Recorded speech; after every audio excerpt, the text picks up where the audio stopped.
know it.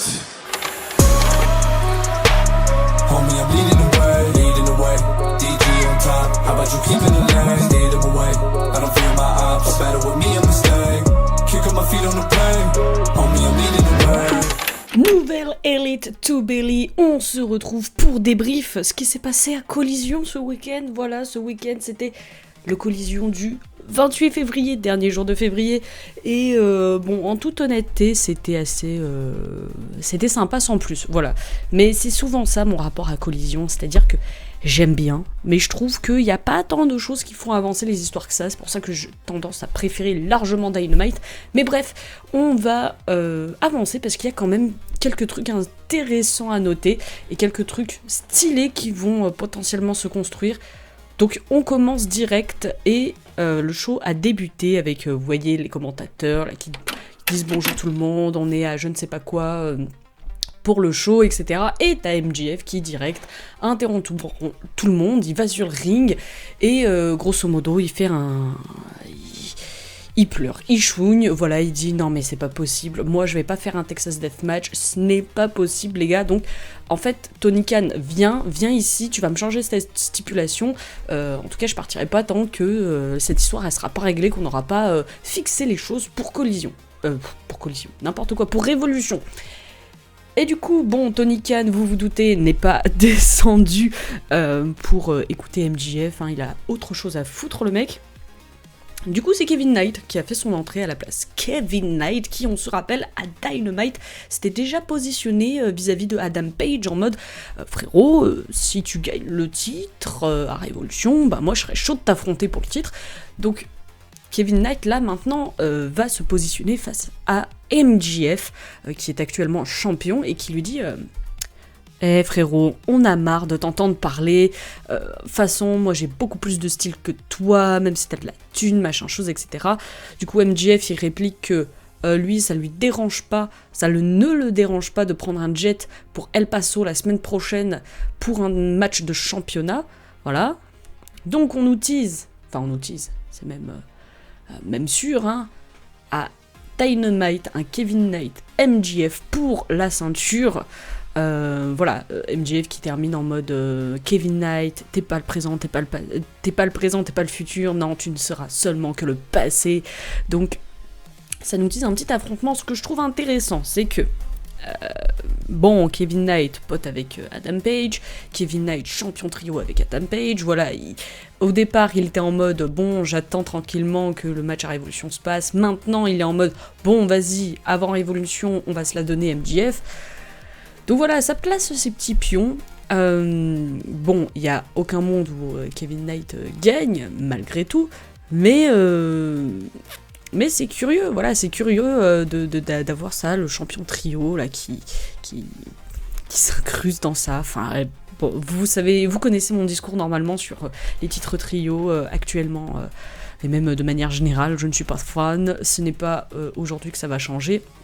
En tout cas, le match va être très cool quoi qu'il arrive, victoire de MJF écrite, après peut-être que ça va donner lieu à une petite intervention d'Adam Page qui irait sauver son pote, je sais pas, en post-match, parce que MJF irait trop loin, voilà, de quoi attiser les tensions avant ce fameux Révolution.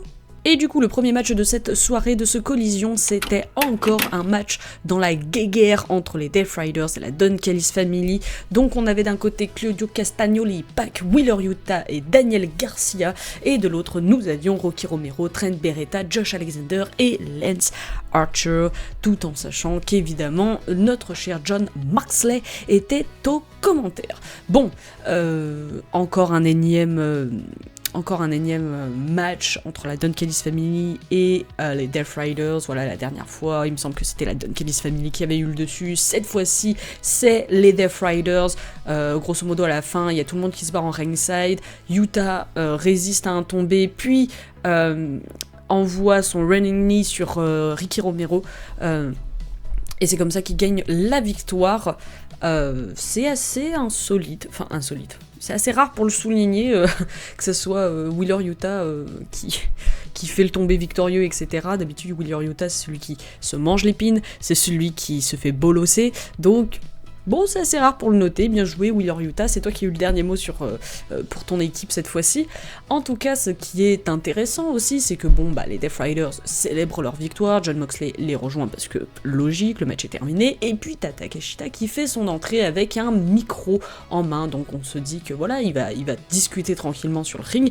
Non, en fait, il agresse directement Jon Moxley, du coup, ça part en baston entre les Death Riders, la Don Callis Family, la guéguerre n'est clairement pas terminée, de toute manière, tant que Révolution ne sera pas passée et que ce match entre Jon Moxley et Takeshita ne sera pas passé, cette guerre ne sera pas terminée. En tout cas, les deux clans finissent grosso modo par se séparer et ça se termine là-dessus. Voilà, on fait vivre tranquillement cette petite rivalité.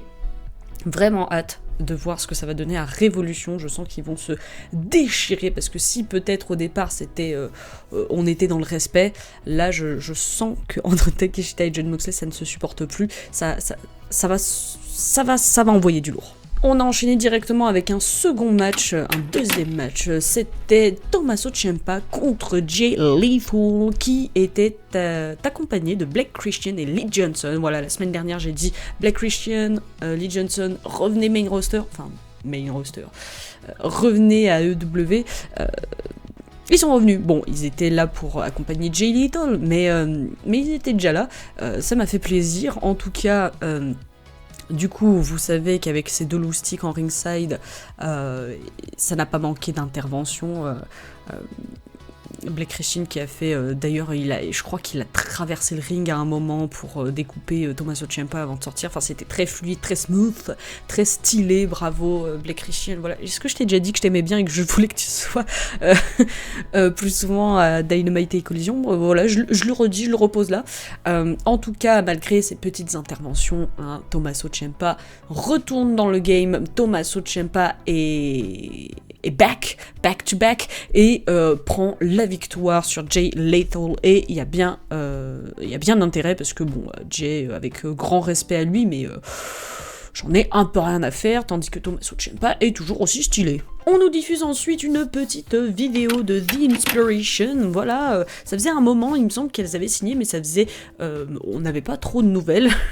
Là, on a enfin une vidéo de The Inspiration qui parle de Jamie Hayter et Alex Windsor. Elles sont en mode, ouais, elles sont venues avec leur nouvelle tag team, elles nous ont un peu volé notre moment, notre spotlight, donc c'est simple, on va faire nos débuts à Dynamite la semaine prochaine, donc voilà, nous avons les débuts de The Inspiration, et potentiellement une rivalité qui est en train de s'écrire avec les Brawling Birds. Et en parlant des Brawling Birds, elles ont eu un match. Voilà, encore une fois, elles ont eu un match, mais c'était encore une fois pas très intéressant parce que c'était contre... c'est pas leurs adversaires qui sont... Enfin, si, mais... Ne prenez pas mal pour les adversaires. C'était contre Gypsy Mac et Taira Rusame, je ne sais pas comment le dire, voilà, désolé, je le dis comme je peux. Bon, des catcheuses locales, donc quand t'es face à cette genre de configuration, eh ben tu sais que ça va pas être ni le match de l'année, ni le match le plus intéressant, et c'était exactement ça, voilà, c'était pas très long, c'était pas très... Voilà, tu savais que c'était une victoire pour mettre en avant les Brawling Birds. J'aimerais qu'on les mette en avant autrement, mais c'est un peu le fonctionnement des AEW avec les petits nouveaux et les moments de creux, j'ai l'impression. Voilà, il faut donner des squash matchs, il faut donner des matchs contre les catcheuses locales. Bon, ça a le mérite d'exister. J'espère que voilà, la semaine prochaine avec l'arrivée de The Inspiration, ça va mettre un peu de mouvement dans cette division tag team, et voilà. On nous diffuse ensuite une vidéo super intéressante, et ça me hype de fou, puisque c'est une vidéo de différentes tag teams. Alors on a d'abord Blake Christian et Lee Johnson, on a aussi Private Party, on a les Hot Runners, ça fait belle lurette que je les ai pas vus, et on a mes chouchous, la faction Ingobernable, qui grosso modo nous vendent et nous teasent un match tag pour la semaine prochaine à Collision, dont le gagnant, enfin les gagnants du coup, repartent avec $2,000. Donc ça va être un match bordel avec des équipes qu'on n'a pas du tout, enfin c'est pas qu'on n'a pas du tout l'habitude de les voir, mais disons les petites équipes des IW, voilà, c'est pas des FTR, c'est pas des Young Bucks, etc. J'adorerais voir une victoire de la faction Ingobernable ou du duo Black Christian Lee Johnson parce qu'ils sont vraiment excellents et que c'est vraiment mes petits chouchous dans ces histoires. Mais avec le retour de Private Party, je ne peux m'empêcher de me dire que ce match est là pour leur donner la victoire. Donc en tout cas, je pense que ça va être très bien, ça va partir dans tous les sens et j'ai hâte de voir ça. On reste dans la tag team puisqu'on a eu un match avec d'un côté Proto Okada, Kyle Fletcher et Okada contre Top Flight, voilà, les frères Martin. Bon, match très sympathique, mais qui est surtout là pour donner une victoire à la Don Callis Family, faut pas rêver, voilà, grand respect à Top Flight, ils sont vraiment plutôt bons, hein, on va pas se mentir, mais ils sont souvent là, malheureusement, dernièrement, pour perdre, donc ça n'a pas manqué, la défaite de Top Flight, et ça s'est terminé, il me semble, avec Kyle Fletcher qui fait son running kick là dans le coin, là, super efficace et super impactant. Je trouve que voilà, des fois il y a des prises comme ça ou des mouvements qui payent pas de mine, mais qui envoient du pâté et quand c'est bien exécuté, il y a de la puissance qui s'en dégage, alors que c'est pas non plus la prise la plus complexe ou la plus waouh du monde à la base. Bref, petite parenthèse sur les prises de catch. En tout cas, Kyle Fletcher qui nous fait son running kick dans le coin, qui fait son brainbuster sur Darius Martin, emballé, c'est pesé, victoire de Proto Okada, et Fletcher va prendre le micro juste après, grosso modo pour se vanter, voilà, nous sommes les meilleurs champions de l'histoire, puisque voilà, lui est champion TNT, Okada est champion international, et grosso modo, personne ne peut nous arrêter.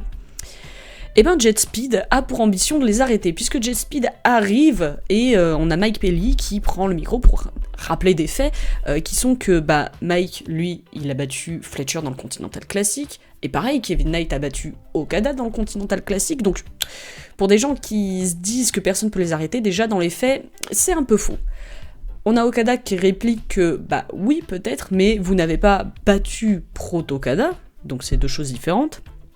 Et t'as Kevin Knight qui dit qu'il aimerait voir ce match, tu vois, entre Proto Okada et Jet Speed. Donc déjà, oui, pourquoi pas, prenons.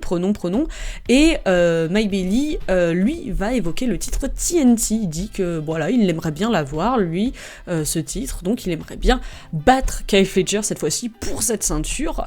Et d'ailleurs, il termine en disant, et au fait, pas de problème pour défendre les titres trio contre la Don Callis Family. Donc, vous voyez, en un segment, il y a plein de choses qui s'écrivent. Kevin Knight, il veut le titre mondial vers MJF et Adam Page, tout en étant champion trio, en voulant défendre les titres trio contre la Don Callis Family et à la fois battre aussi Proto Okada juste en tag team et Jet Speed, et aussi Mike Bailey qui irait prendre le titre TNT du côté de Kyle Fletcher. Enfin bref, c'est un micmac, ils veulent être partout, et peut-être que c'est ça qui va leur prêter préjudice, on ne sait pas.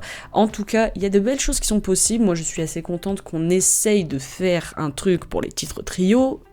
Il serait temps, s'il vous plaît, de nous donner quelque chose d'intéressant. Et la Don Callis Family, pour moi, c'est clairement un clan qui peut aller choper les titres trio. Donc, tu vois, pour les petits du clan, pourquoi pas, tu vois, faire un trio avec, je sais pas, Josh Alexander, Lance Archer ou Hechicero, tu vois, des conneries comme ça, des noms comme ça, pour faire les champions trio, pourquoi pas. Moi, ça ne me déplairait pas, et au moins ce serait vendu dans une vraie équipe, dans un vrai clan, on va dire, plus que par une association de circonstances. Donc, de belles choses sont en train de s'écrire, et j'ai hâte de voir ça.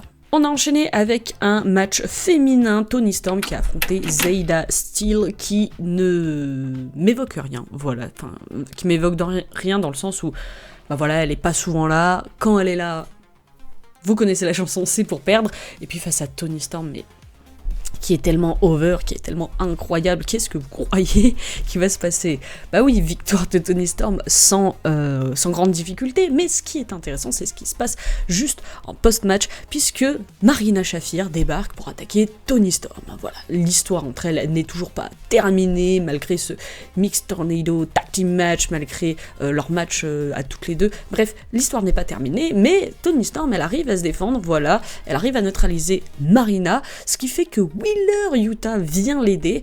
Mais pas de bol pour lui aussi, c'est compliqué, il se fait arrêter et surtout Toni Storm lui enlève son bonnet, le bonnet qu'il ne lâche plus depuis Grand Slam Australia, depuis qu'il a rasé ses cheveux, et pour la première fois on voit voilà Wheeler Yuta complètement rasé en mode de Jon Moxley, et du coup voilà, de honte il fuit comme ça fait un moment très drôle. Puis t'as même un moment ça se termine genre à la fin, Toni Storm elle met le bonnet puis elle fait un face à face avec Marina Shafir, enfin bref, c'était le moment comique de la soirée. Merci, on a montré enfin les cheveux, enfin l'absence de cheveux de Wheeler Yuta, et Wheeler tu es mieux sans, donc voilà, assume ta boule à Z, et au pire les cheveux ça repousse, t'en fais pas, arrête avec ce bonnet ridicule. Donc voilà, c'était le petit moment drôle de la soirée. On repart en coulisses puisque Hook continue de recruter des gens pour The Hobbs. Voilà, on avait dit avec l'absence de Samoa Joe, ça veut recruter des gens dans le clan, pourquoi pas. En tout cas voilà, il passe dans les coulisses, il se fout de la gueule de catcheurs locaux, il dit genre tu vas rejoindre The Hobbs, il fait sa propagande quoi, et puis il se fait arrêter par Anthony Bowens qui dit que bon, en vrai il a les épaules pour rejoindre le clan et qu'il aimerait bien que ça se fasse. Mais Hook, lui, il est un peu sceptique. Il est en mode, ouais, mais The Hobbs, c'est un clan de tueurs, tu vois. Samoa Joe, il tue. Shibata, c'est un tueur. Moi, je suis un tueur. Anthony Bowens, un tueur pas sûr. Donc, grosso modo, il fait comprendre que va falloir faire ses preuves. Et du coup il se barre, donc c'est pas un non définitif, c'est pas un oui non plus, mais peut-être qu'on va avoir un Anthony Bowens qui va s'aventurer un peu plus du côté sombre, côté sombre du catch, je ne sais pas, de la vie, voilà. il va explorer son côté obscur un peu plus, et ça peut être peut-être intéressant. Ça ne rendra pas The Hobbs plus divertissant et plus sympa à mes yeux, parce que je ne suis pas une grande fan ni du clan actuellement, et je ne suis pas une grande fan non plus d'Anthony Bowens, voilà. Donc ça va pas rendre ça le meilleur clan du monde, mais ça peut donner un renouvellement de personnalité pour Anthony Bowens, et ça c'est peut-être pas une mauvaise idée. Avant-dernier match de cette soirée, c'était un tag team féminin avec d'un côté Kris Statlander et Thunder Rosa qui sont en alliance face à Triangle of Madness, et plus précisément Julia Hart et Sky Blue. Voilà, donc match, enfin voilà, Triangle of Madness, enfin en vrai, Triangle of Madness, grand respect à ce clan, tu vois, je trouve qu'il y a une aura, un style, un charisme, mais en fait, c'est surtout Tekla qui amène le charisme dans ce clan, et quand c'est juste Sky Blue et Julia Hart, déjà ça descend d'un cran, et puis enfin elles perdent souvent, enfin voilà, il faut pas mentir, elles perdent souvent, je trouve, et bon bah façon face à l'ancienne championne et face à Thunder Rosa qui est en plein retour et qui va même aller se taper contre Tekla pour le titre majeur. Il y a un moment, il n'y a pas de suspense, il n'y a pas de surprise, c'est une victoire des Faces avec évidemment Thunder Rosa qui termine Julia Hart, me semble-t-il, pour la victoire, donc voilà, c'est elle qui fait le tombé, voilà, c'est elle qu'on met en avant, et c'est logique. Mais après ça, on a Tekla qui vient sur la rampe d'entrée, me semble-t-il, elle prend le micro, et puis elle dit « Ouais, j'en ai marre de vous deux, là, les deux débiles, là. Chris, t'aurais dû prévenir Rosa sur le fait que je t'ai fait pleurer, comment je t'ai fait saigner pour ce titre, etc. Moi, je suis là pour tuer, donc... » En fait, Thunder Rosa, tu peux directement prendre ta retraite, et elle nous invite, voilà, à applaudir le passé de la division féminine de l'AEW, puisque bon bah Thunder Rosa c'est une des premières championnes, enfin voilà, elle est là depuis belle lurette à AEW, elle est là depuis les débuts, donc voilà, on applaudit le passé, mais moi je suis le présent, et je compte bien rester. Donc voilà, Tekla qui est toujours incroyable, même quand elle parle, je trouve, voilà, toxique, voilà, ça me fait... Putain.